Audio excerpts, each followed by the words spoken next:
going to cut a little section of this coil and I'm going to roll it out.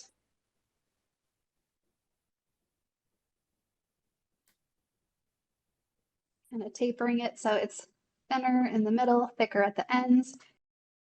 So I'm just going to go ahead and pinch this up real quick. Same way as the last one, just tinier.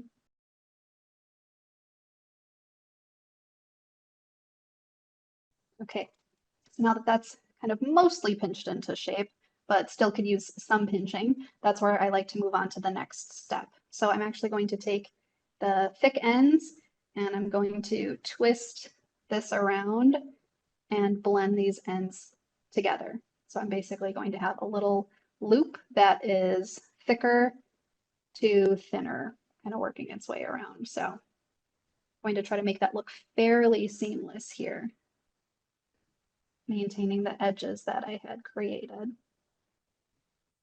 And I am going to do more pinching on this, so it's okay that it's smaller than I want it to ultimately be. Like right now, this is a really kind of tiny little handle, and it's still going to be small, but just not this small. So this is where the thick section of this handle is right now.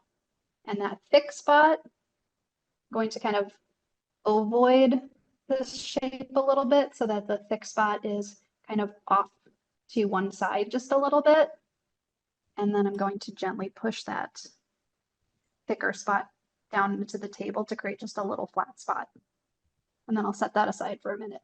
And then I'm taking just a really little piece of clay and creating a small coil, extra small coil, because I need to create that little sort of footed ridge that is going to have this handle sort of nesting into it.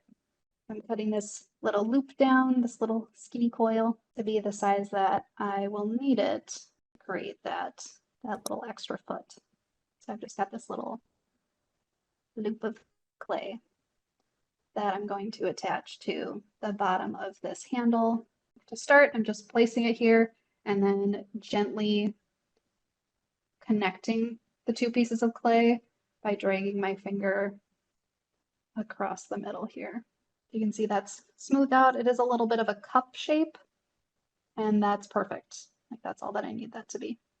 Now from the outside here, this edge is still open.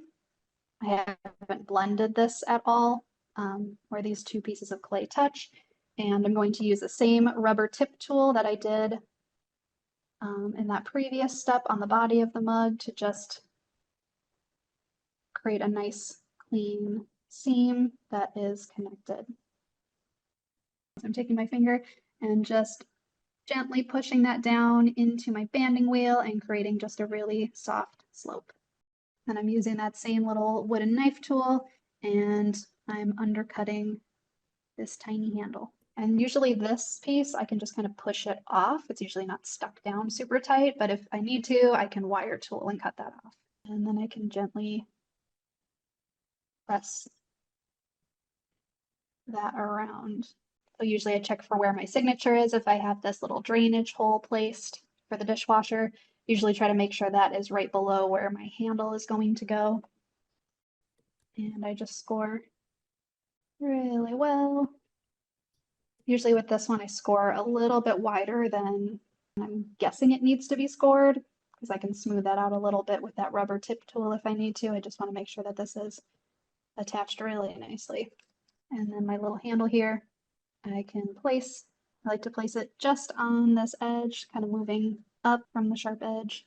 And then I take my rubber tip tool. If there's any scoring marks sticking out, I just clean them up a little bit here. And now I can pinch and shape this handle a little bit more.